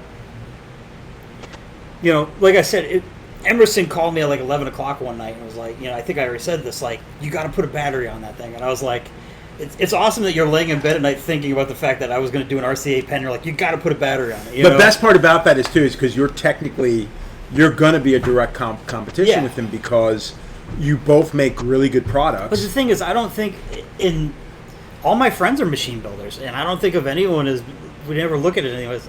I would never think of, I would push Emerson's pen all day long. I push everyone, so it's like we all do something a little different. It's gonna, mine's gonna definitely run different than his does, right? But that's the other thing. It's funny because also Emerson out there, doing his drawing things, like. See, I really like that. I think it's awesome, but then there's the part of me going, don't fucking show everyone that. Well, you're making it look too easy. That's one of the problems I've been having with a lot of other artists, and it would be wrong for me to not complain to Emerson about just that same thing. It's like we're seeing a lot of people just give away a lot of the knowledge on public social media for nothing more than likes, nothing more than you're making your own competition. And again, I don't look at it as competition. Like, I do what I do. I try to be very fair in what I charge. I try to treat people well. I could be a complete fucking asshole to other people, but like, I try to treat people the way I want to be treated. I try to be fair, and it's worked. Exactly. So I'm try to do it like I said. So I don't ever look at everyone always wants to. Customers walk through the door and they always want to try and play you against the other shop in town. Right. Oh, I went over there. Those guys were dicks. What do you think of them? They do what they do. I do what I do. Right. You know, like A lot of I times, don't- if I can't help myself, I'll be like, yeah, you're yeah, right. there's a few people I can't help myself with Yeah. that just kept pushing me, you know.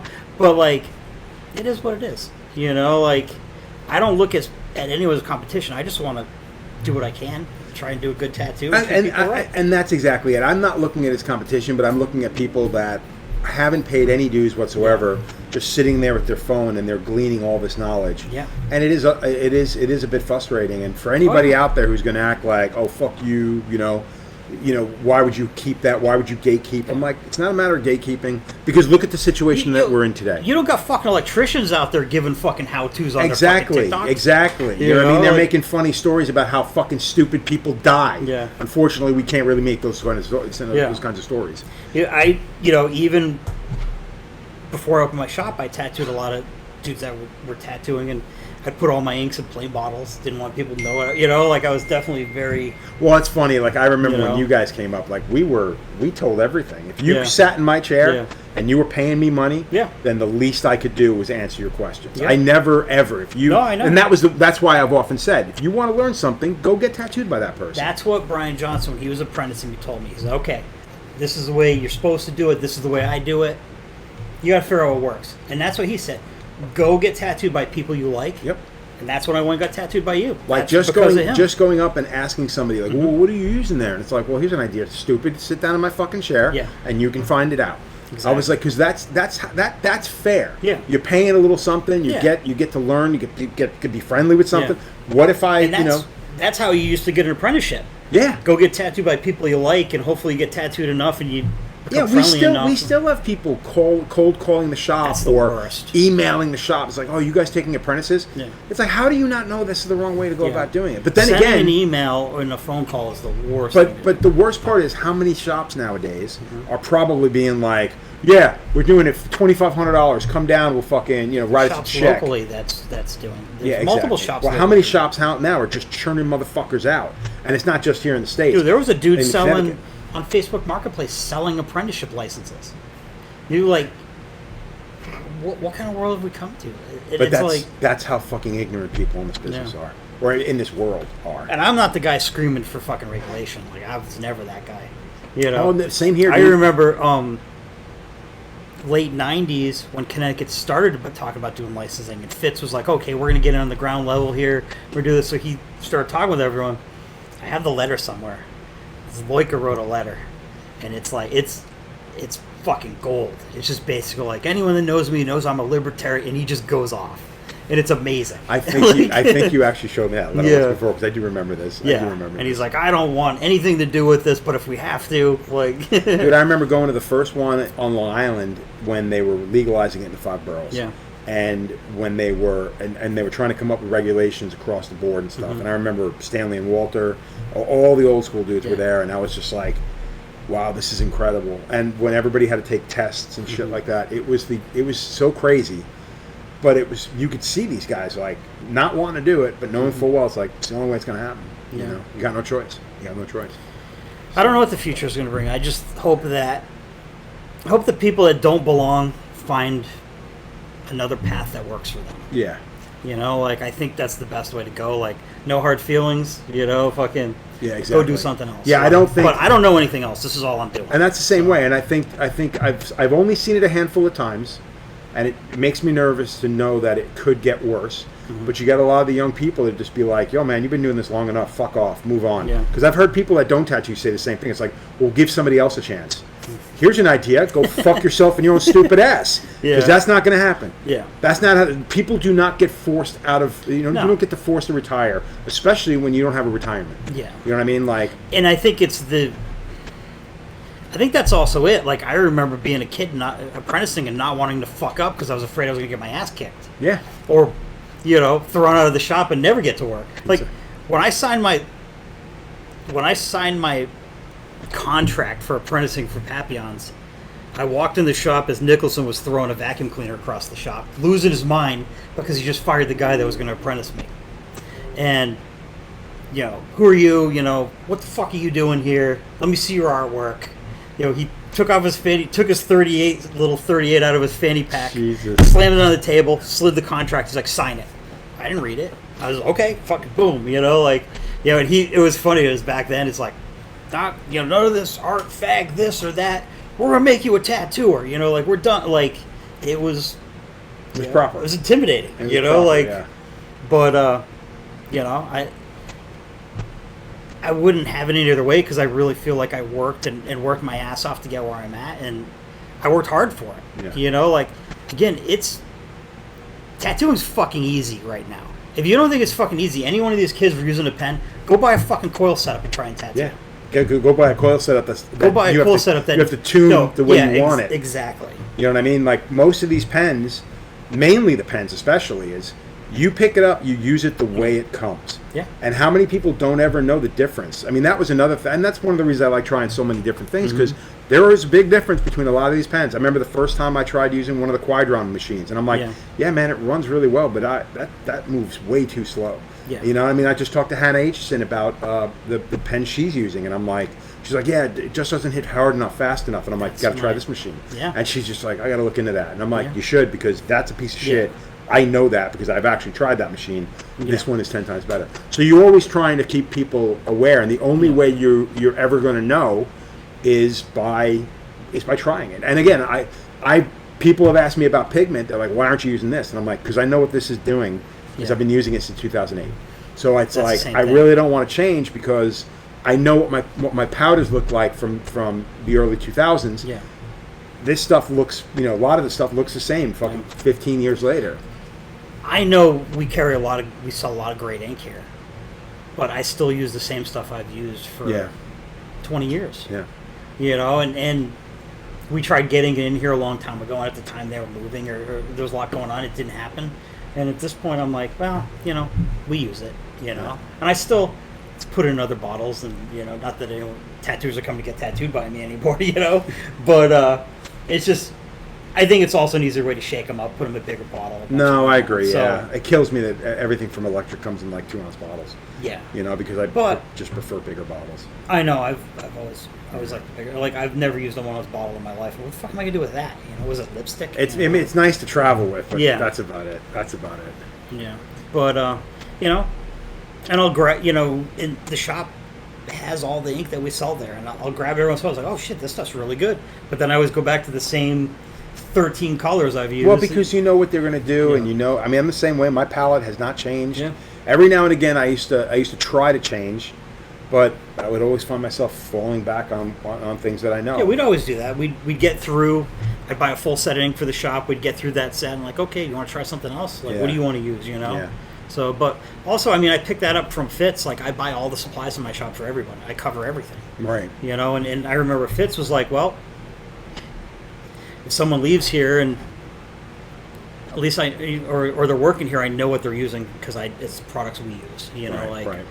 Back then I remember he used to complain that because one of the guys used to use Philadelphia Eddies, like the homologated or whatever, that stuff that was. I remember buying that stuff once and be like, yo, what the fuck? Going from Starbright to that, I was like, had never worked so hard to put ink in my life. Right, and this guy was dead set on using that and spent all day packing that in there, and he'll not be there, like, it just, I mean, I guess you just had to know how to put some of that stuff in. Well, it's like, I think it's like anything else.